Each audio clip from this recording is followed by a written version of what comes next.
You're listening to the Occupational Philosophers with Simon Banks and John Rice. Hello and welcome to another episode of the Occupational Philosophers, a not-so-serious business podcast designed to spark your curiosity, your imagination, your creativity, and a little bit of philosophy thrown in for good measure.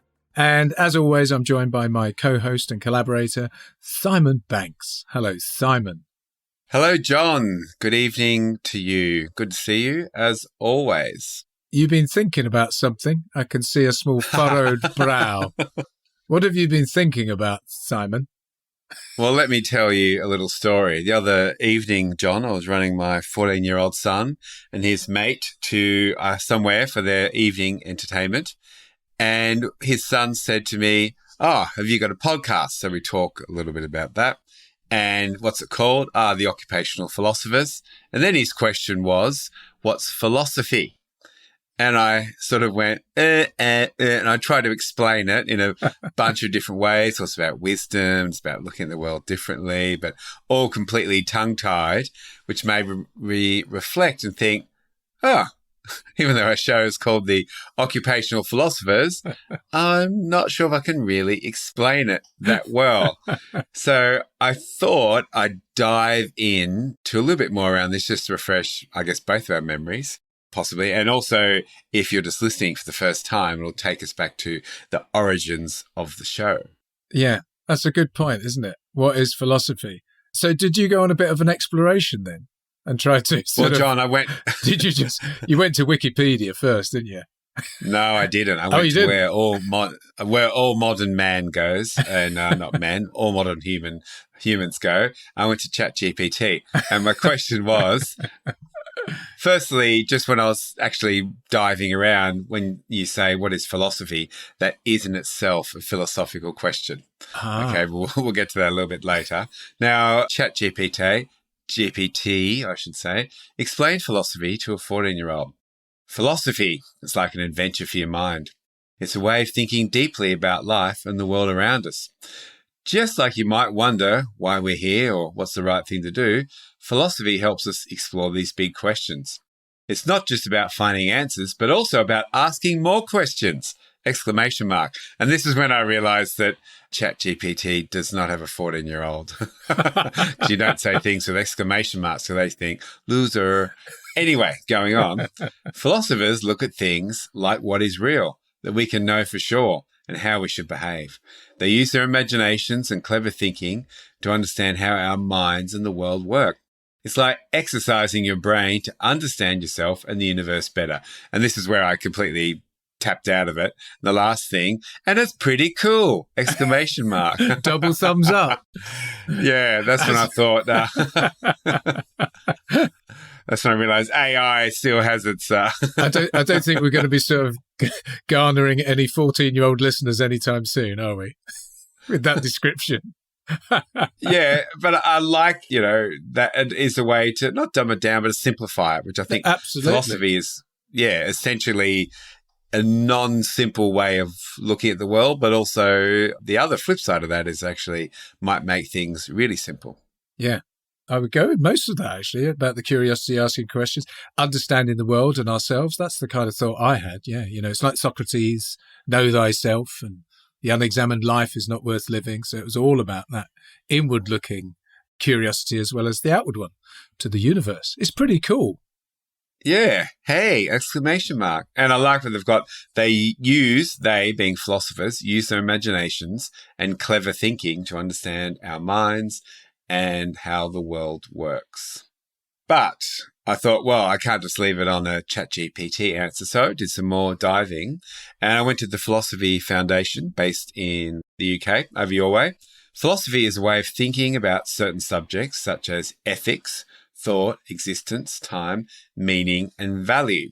That way of thinking involves 4 R's: responsiveness, reflection, reason, and reevaluation. The aim is to deepen understanding. The hope is that by doing philosophy, we learn to think better, to act more wisely, and thereby help to improve the quality of our lives. This is it. I think what a nice way to sort of frame that at the end of that. You can see why we started this podcast, can't you, Simon? Yeah, absolutely. Plus, we had nothing better to do. Oh, yeah. Wanted to change the world, and it was something handy to do in lockdown.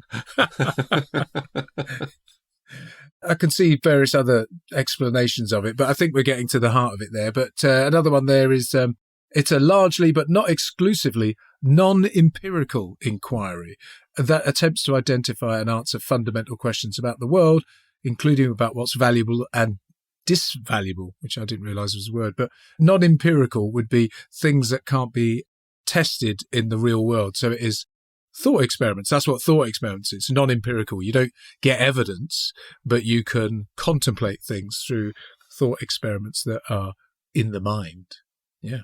Very good. And I was thinking about this, and I think one of my big takeaways from doing this show is that there can be two truths, or there can be a number of truths. And we spoke about this with Dr. Marco Motto just a few weeks ago. There is alternate facts and different things, which we know has sort of sprung out of US politics. We want a little bit of a laugh at, and you go, no, a fact is a fact. But I think that idea of knowing there's a grey area where there is no right answer, which is something I've used a lot in my work with clients, which can be also a little bit scary. Well, we don't know what the right answer is. Yeah. So could be a number, and both answers might be right.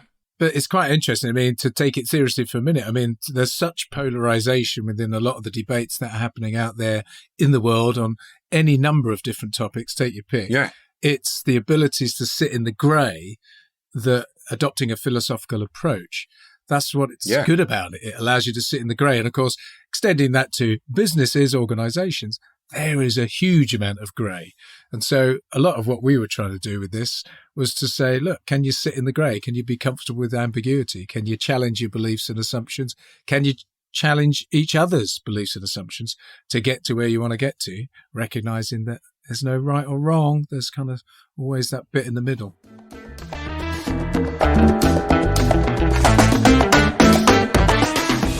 The first quote was Socrates is, "All I know nothing."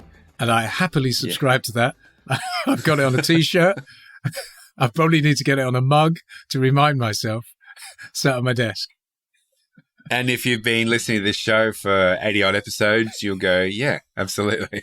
Yeah, They know John, nothing. Simon, you genuinely know bugger all. And we're happy with that. Junior Socrates. Now, what I did discover, though, which I hadn't known before, philosophy can be categorized into 7 main branches. And I read other places it was 4 main branches, but these are the ones which I looked at today. So metaphysics, investigating the nature of reality. Epistemology. I'm not sure if I've said that right. I want to say epistemology, but epistemology examines the nature of knowledge and truth. Ethics explores moral principles and values. Logic studies valid reasoning and argumentation. Aesthetics, the nature of art and beauty. Political philosophy, so political institutions and justice. And philosophy of the mind, which is our consciousness and mental processes. Mm. And I love, I guess we've got things like art and beauty, we've got the mind, we've got values, we've got truth, we've got reality, we've got reasoning. It's a really nice skill set to have, isn't it, for tackling complex problems or anything. And going back to when we started off with the whole idea of this, it was, I suppose, partly driven by that idea of the questions in an organization might be, how should we work? How should we work together? And it was almost the epistemologic.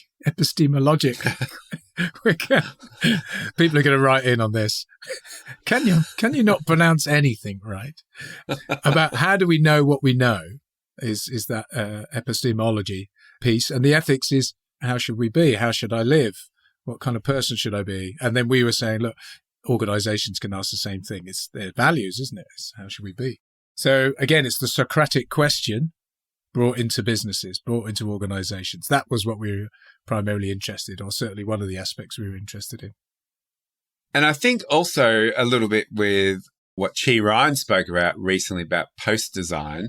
If you look at some of these things colliding, like metaphysics, aesthetics, philosophy of mind, philosophy of politics, logic, epistemology, knowledge and truth. Doesn't seem like a bit of a mishmash of those. Post-design was many different things with absurdity and logic and all of these different things. For me, this study, when you look through these 7 lenses, seems to combine a little bit of that as well. And I guess my heart jumps when anyone says aesthetics, the nature of art and beauty as well. It's nice, isn't it? I guess brings in that art, pieces. Now, you are sharing a quote though from Nigel Warburton, who is a UK philosopher. He is, yeah. I'd love to think that we might be able to chat to Nigel at some point. So, Nigel, if you're listening, as I'm sure you are, let's get in touch. But Nigel's quote was quite nice as well. He said, "What is philosophy?" And he starts by saying, "This is a notoriously difficult question." You'd expect no other sort of response from a philosopher apart from that, actually. So it's always one of the best ways. One of the easiest ways of answering it is to say that philosophy is what philosophers do. And then point to the writings of Plato, Aristotle, Descartes, Hume and Kant and Wittgenstein and Sartre, all manner of famous philosophers. However, this answer is unlikely to be much use to you if you're just beginning the subject and you've got no idea who those writers are. I might have paraphrased slightly, but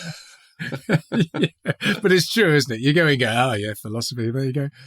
You don't know the starting point of who some of the key players are, but we mention them on occasion.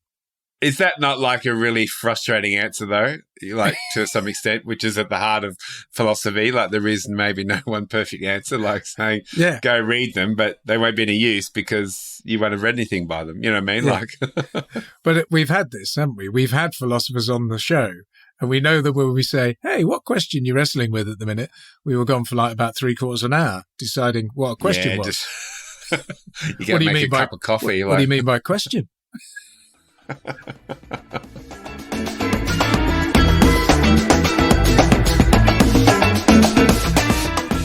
So I was thinking, diving a little bit further out here, going to, again, Chi Ryan recently spoke about her favourite French philosopher, Deleuze. I'm not quite sure how you say his name. Is it Gilles? Spelt Gilles. Gilles, maybe? Yeah. Gilles Deleuze. Mm-hmm. Australians have a terrible pronunciation of anything outside of English, so my apologies. Now, his definition of philosophy, and he did write a book, a very famous book back in around 1990, What is Philosophy, was characterized by his emphasis on creativity, becoming, and the exploration of different modes of thought. Now, he also went into philosophy as a dynamic process of creating new concepts and connections, opening up new possibilities for understanding the complexities of existence. And he also sees philosophy as an ongoing engagement with the world aimed at disrupting fixed structures and hierarchical systems of thought. So put that in an organizational context, or normal language. Yeah, if you can understand that. But you think, isn't that way of looking at the world of disrupting fixed structures like sacred cows and hierarchies that maybe shouldn't exist? I thought, what a lovely tie into that. Absolutely. It is. Again, and it is that challenging the status quo. It's about challenging beliefs and assumptions. And it doesn't happen often enough. So, yeah, very much so. That chimes with what we're really interested in. And think of this as a dovetail to innovation. His definition of philosophy emphasizes its role as a creative and transformative practice that challenges established modes of thought, encourages the exploration of alternative perspectives, and seeks to create new conceptual frameworks to better understand the complexities of existence. I feel all change managers quivering with excitement.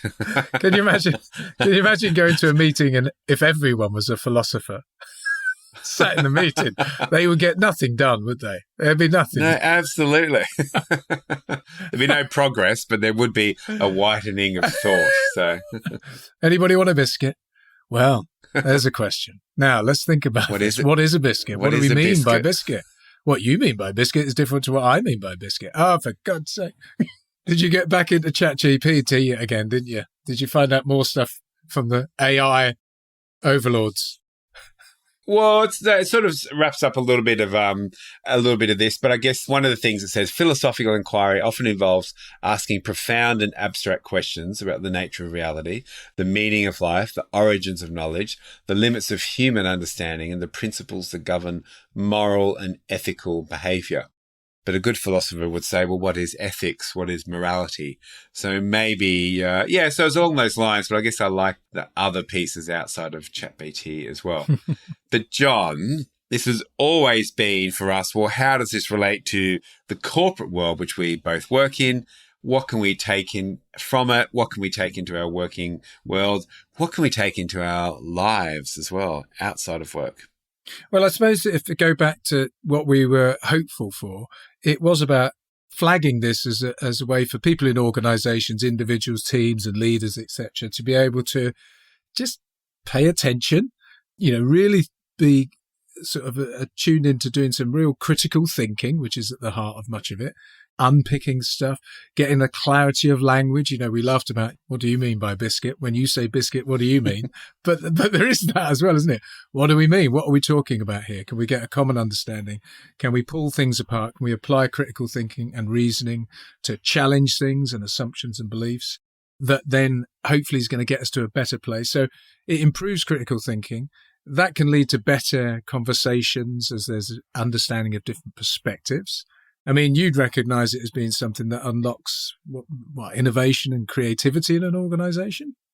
Yeah, well, I think anytime that you encourage to develop a new perspective and look at complex challenges through new frames, which I know Roger Watson and Dr. Barbara Doran spoke of before, especially in his work in policing, when they started to look at things in new frames, new lenses. I think, it's absolutely essential to that. And I really like how it asks us to look through a moral and ethical lens as well, about making responsible decisions. And a client I work with, they have a responsible decision-making framework as well. And what I like about it, they said, look, it won't give you the perfect answer, but it'll help you ask some really good questions about the right way forward. So it might be around things they might do around sustainability, social license, social impact on ecosystems and different things. Might even be around some political alliances and different things that I know they've gone through it. And they use this responsible decision-making framework, which I think is based in a little bit of our philosophy and ethics, even though they mightn't frame it that way, to say, these are some things we've said no to, these are some things we've said yes to, and here's the reasons why, which we can move forward as an organisation. I think obviously that philosophical approach, that sort of approach of asking questions, getting to the heart of who are we, how should we work, etc. It's that raising of the self-awareness of the organisation, so it operates very consciously. And the other thing for me as well is the whole thing of understanding perspectives, diverse viewpoints, etc. That's all, again, for organisations. That improves teamwork, improves collaboration, opens up channels of communications, it improves interpersonal relationships and dynamics. I mean, all of that is all about ultimately the organisation becoming more harmonious and productive.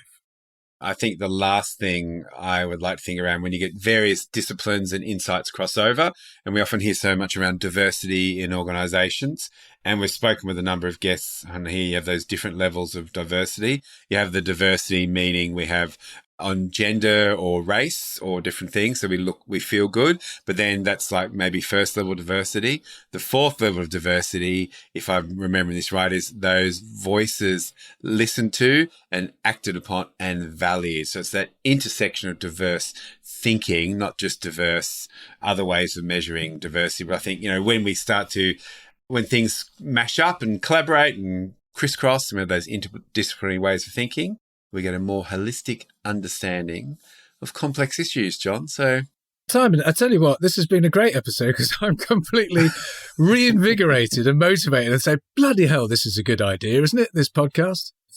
If I don't want to blow me trumpet too much. We started it for.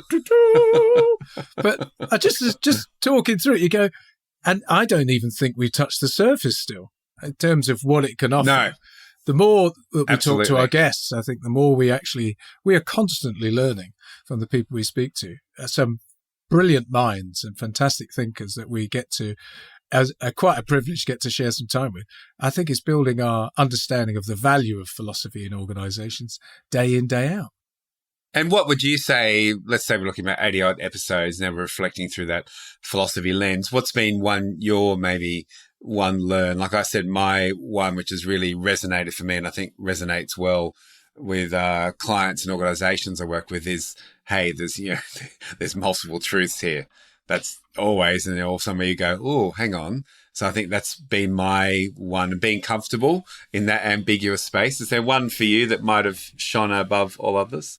I think I'm always going to probably come back to the power of questions. I think that for me is everything. I think too often teams, organizations are rushing to solutions. They think they have all the information. They're rushing to get things done. And I get the pressures. We've recognized that as we've talked to people in this podcast. But there's always a better question. Make sure you're answering the right questions. But more than anything, don't come together with answers, come together with questions that you have. That, for me, I think drives everything.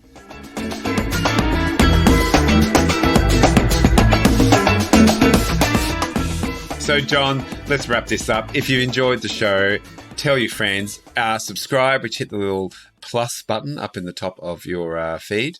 Subscribe, tell your friends. And if you're that way inclined, you've got nothing to do on a Sunday afternoon at 2:33, leave a little review. And yes, we've actually been getting a lot more reviews. And this one of the reviews said, usually insightful.